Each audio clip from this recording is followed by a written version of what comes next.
Just make sure you have your little sister from her. A great friend and a great role model. You know, we just texted each other the other day and he was like, I miss you so much. I was like, I miss you more. About boys, he helps me. What? Yeah, he's great. He's wonderful. I love him. His advice with boys? You know, that stays in the text messages. I hit you like I'm young. Y'all gonna have me get carried away again. I get in trouble for it's not only you.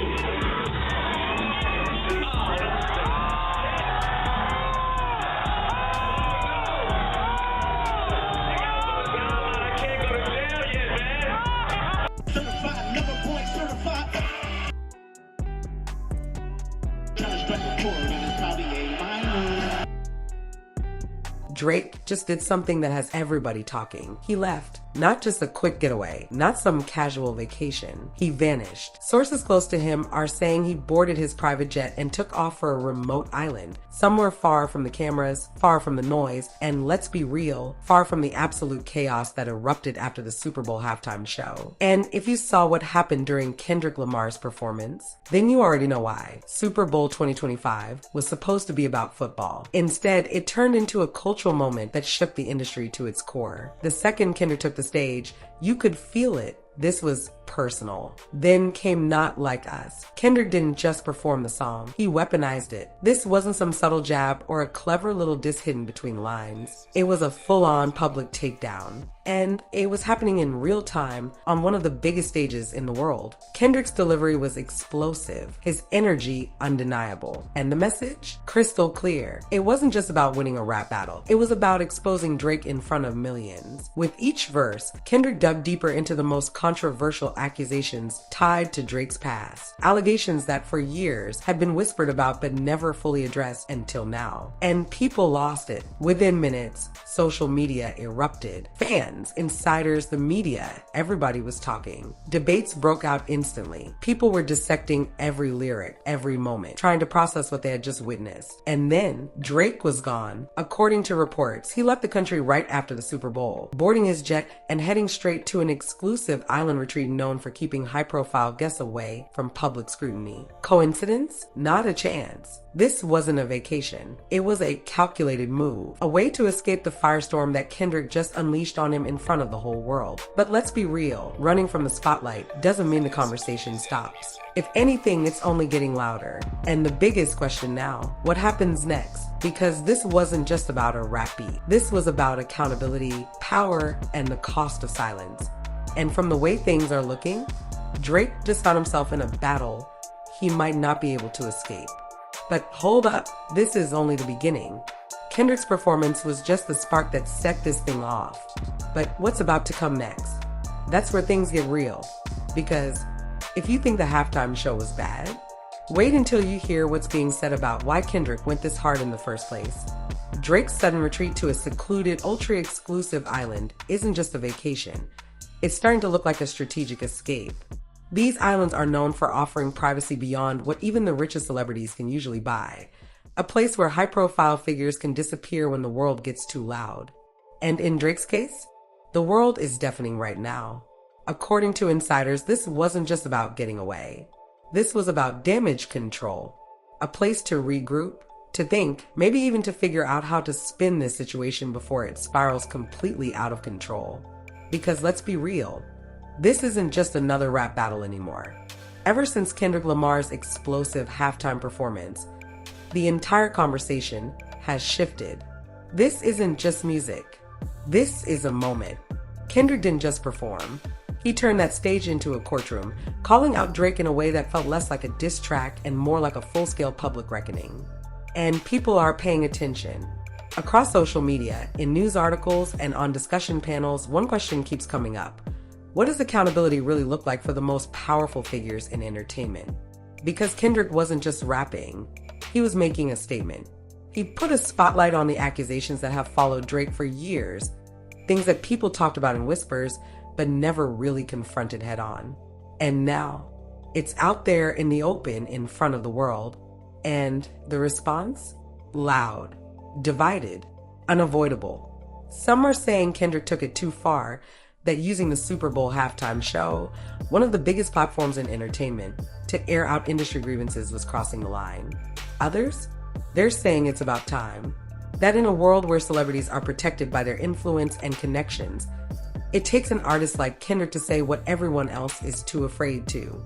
And as the fallout spreads, the industry itself is taking notice.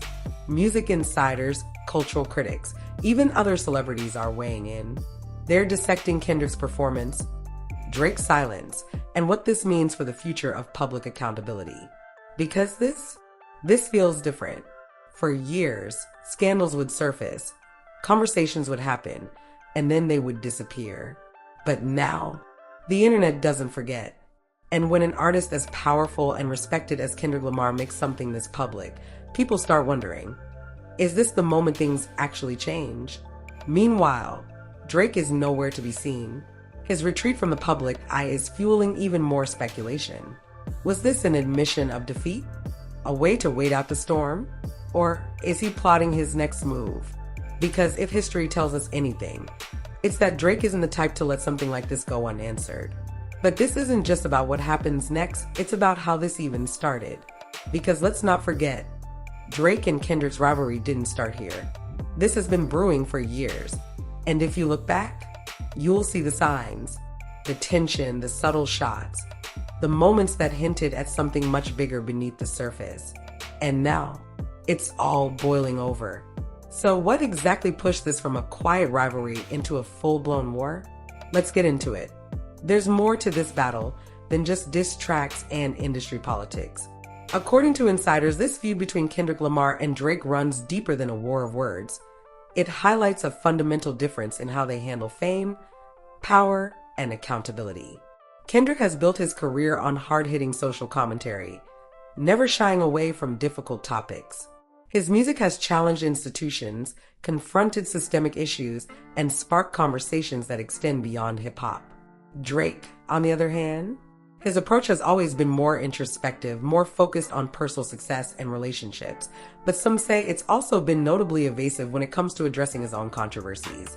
And that difference, that's what set the stage for this war to escalate year after year.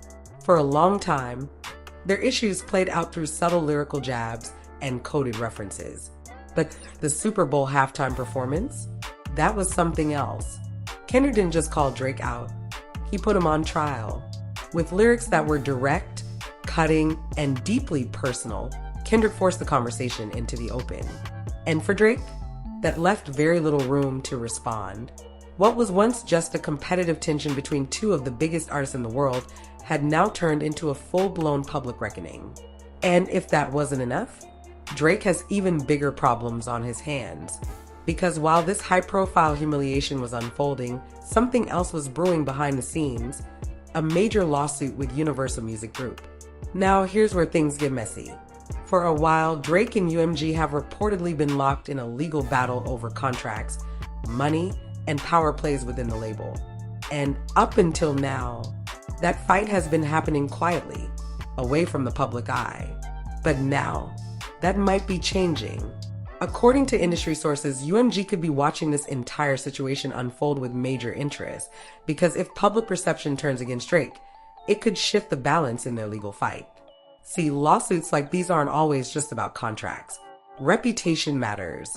And with Kendrick's halftime performance throwing some of the most controversial allegations against Drake into the spotlight, the ripple effects could be huge. Legal experts are already saying that the way this plays out in the media could have a direct impact on how things unfold in court. And if UMG sees an opportunity to use Drake's public crisis against him, they just might. And that's not all. Drake's sudden retreat to a private island, while meant to shield him from public scrutiny, is only fueling speculation.